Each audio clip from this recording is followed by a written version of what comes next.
好不好？啊，全体集合。我们现在要开一个非常重要的家庭会议啊！今天将有一位重要嘉宾要加入我们的家庭，他是一只陨石的边牧弟弟。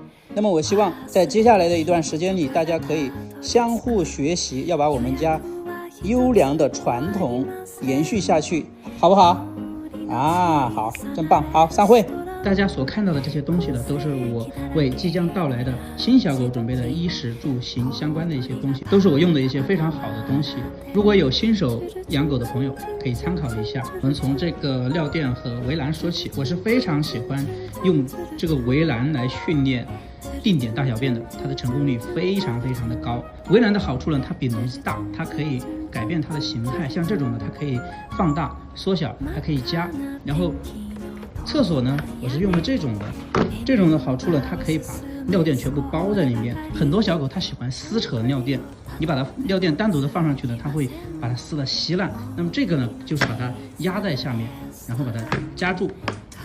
它的脚感也非常的好，它的脚感比这种不锈钢的这个脚感要好多了。像这种有的小狗它脚很小，它会这样，它会卡住，脚会掉下去，会影响它的排便体验。然后这个厕所呢，把它放下去，刚好一边是厕所，一边是睡觉的区域，没有其他的区域。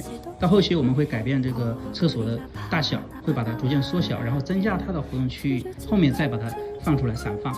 这个门呢，我们是把它开在这个窝的这一面，而不是厕所的这一面，以防它在这边大便了以后呢，我们如果在这边开门的话呢，它会踩到。尿垫呢，我选了2款，一款是这种它带有背胶的，像我们出去玩啊，就不用带这个狗厕所那些乱七八糟的东西，太重了占地方。这个呢，它可以把这个撕掉，然后牢牢的粘在地上，即便是有风，它也吹不掉。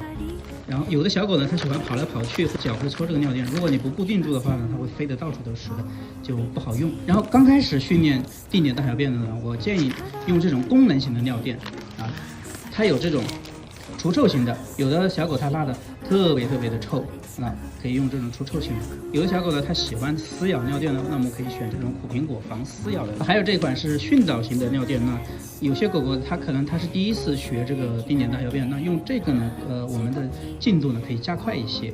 这个吸尿纸真的，我以前它就觉得它是智商税，但是我用了很多次以后，我发现这个东西是真的可以提升养宠的幸福感。有的小狗它不可能100%的就是一定会到这个狗厕所上面去拉，它如果尿在地上了，那怎么办？那我们可以就是忽略它，我们安静的把它清理掉就行了。如果说你用这个纸的话，用餐巾纸你会扯很多一大团。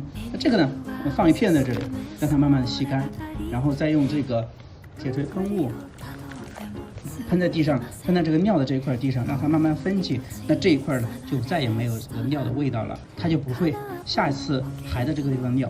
有的狗狗呢，它拉得很臭，那我们可以用这个喷呢，就是环境除臭啊。比如说它便便了，哇，太臭了，可以空气里面喷洒一点，那这个味道立马就消除了，它可以维持很长时间。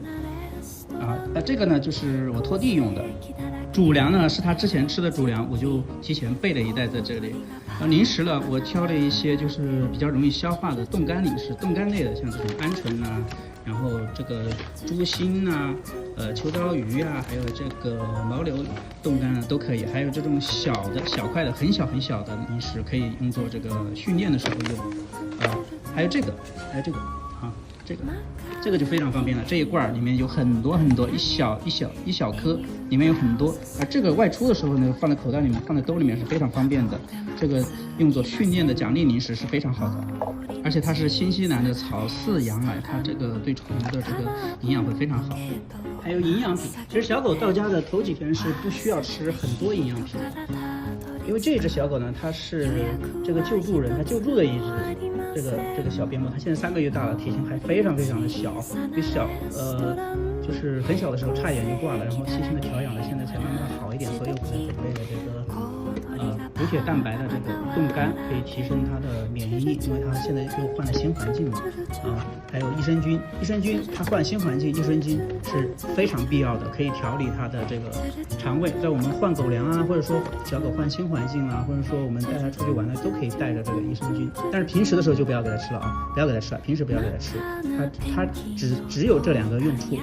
然后主食里面呢，我们可以给它添加这个肉松啊，提升给它增加一些营养的，还有这个蔬菜冻干、芽苗冻干，还有这个菌菇粉都可以给它提升营养，但是也是后面几天才可以给它添加的。也就是说，可能就是前3天我不会给它吃，到后面我可以慢慢给它添加。这个鱼油奶粉还有这个钙粉都是后期添加的。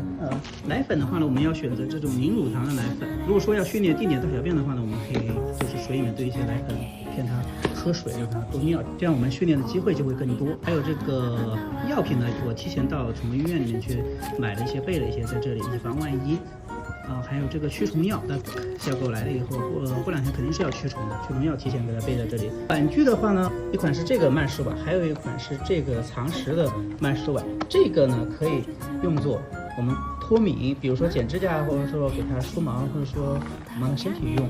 把它藏在这个里面，它吃的会很慢很慢。这个还有一个非常重要的用处，就是可以训练预防它护食。那么我们到后期的时候会有提到这个东西。小狗吃饭一般都会非常快，所以我们用这个慢食碗呢，就可以减缓它的吃饭的速度不要让它噎着了。喝水的话，我们就用这个悬浮碗。有的小狗它喝水，它会把它这个水舔得到处都是，这种的话就会好很多。然后像这种长毛的狗狗呢，它喝水也会把胡子这边全部打湿，用这个的话呢就会好很多。还有一款是这个酸奶碗，这个酸奶可以把它这个盖子可以打开，把酸奶给它放在这个里面，然后它会舔这个小球上面不是裹满了酸奶嘛，然后它会舔，然后直到这个里面的酸奶全部舔干净为止。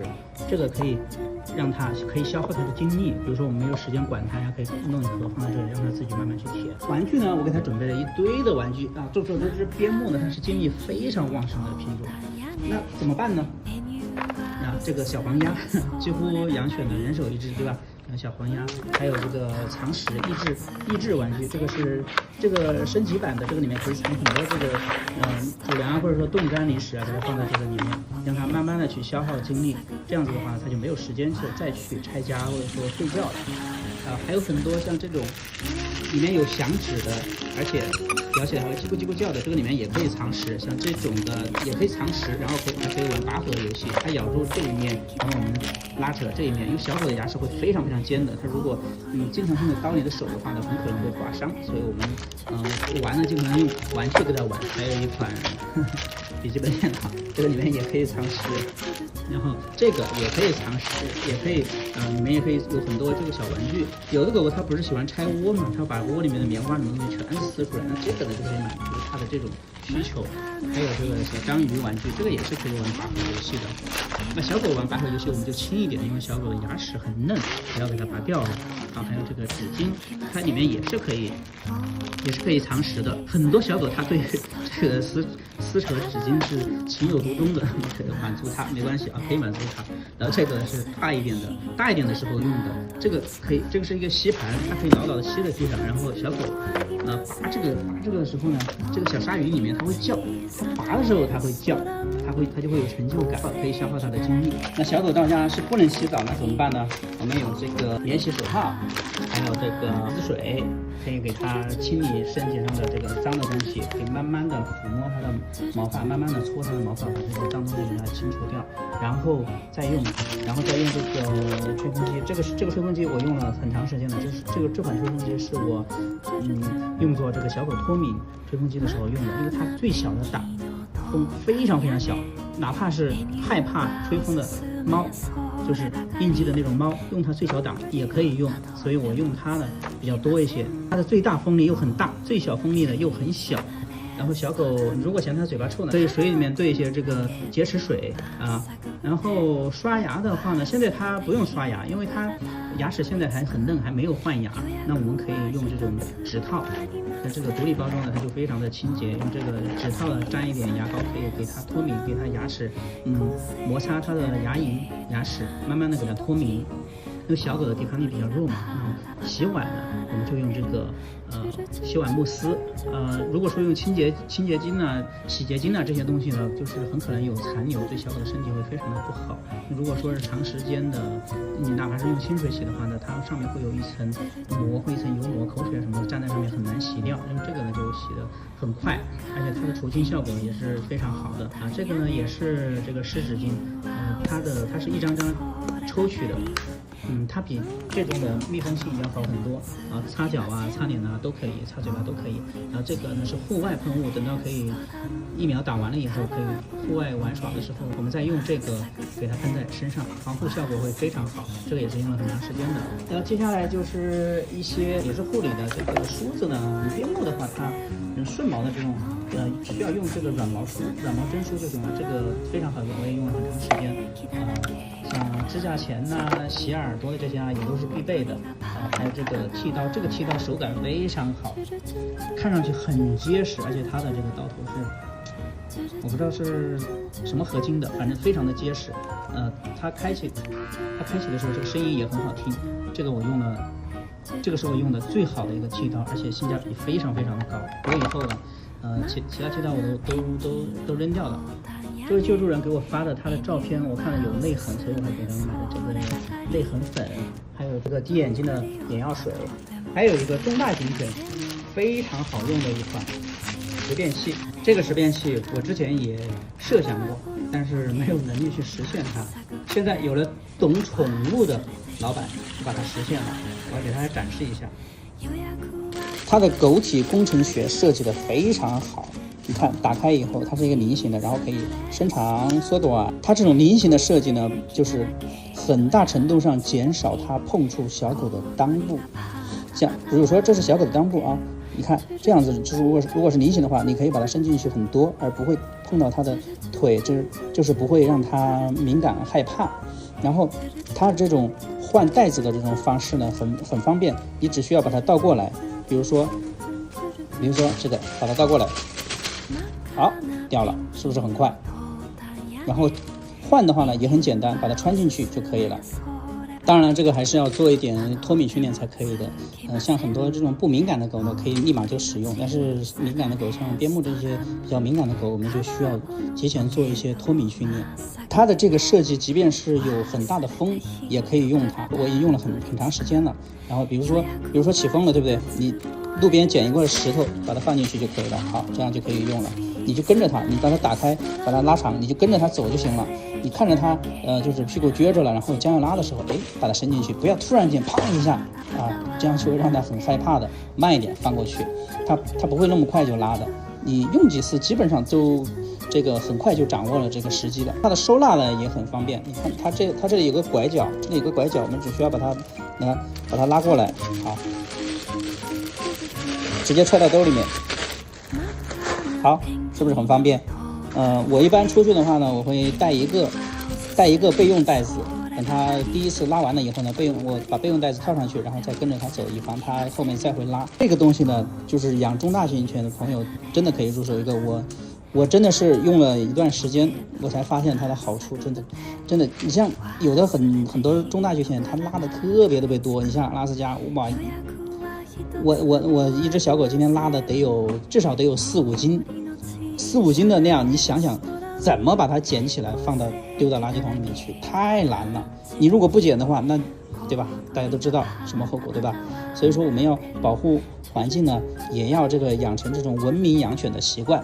它的这个承重能力大家是不用担心的，你像这个这么大一罐，完全没问题，对吧？走路的话也完全没问题。如果嫌累的话呢，你看我放在这里，然后把它抵住这个小臂，这样子的话呢就很轻松，还是跟着它。如果它没拉完的话呢，还是跟着它。好，以上这些呢，都是我用的比较好的一些可以提升这个养狗幸福感的一些用品。新手养狗的朋友呢，可以做一下参考。这个东西呢，它是一个固定器，就是固定磨牙棒的。因为有的小狗它磨牙棒，它咬着咬着，最后是那么一节，它如果吞进去的话，对它的肠道会造成负担。我们可以把它夹在这个地方，然后它留一节在外面，它就啃，好，最后剩一些比较危险的地方就可以掐住。你像随便再去医院取一个义务都是好几千，所以说有这个东西呢，就可以从很大意义上说，也可以为我们节省钱，对吧？然后疫苗打齐了以后呢，我们就可以用这个胸背和牵绳带它出去玩了。但是之前我们要做这个脱米训练，像中大型犬的话，一般用披绳比较多一些，但是胸背我还是给它做一些脱米训练。披绳的话呢，像这种就比较好一些，像这种就比较好，它的控制性比较强一些，然后它这里还多了一个拉环。我们可以牵短绳的时候呢，可以用这个拉环拉住它，就不需要这样，对吧？这样子的话就比较方便一些，而且这个绳子呢也很结实，它都做了这个针脚的处理，对吧？看上去这牵，别说100斤、200斤也没什么问题啊。特意给它选了一个粉色，特别好看。好了，我们现在可以去接小狗了，出发。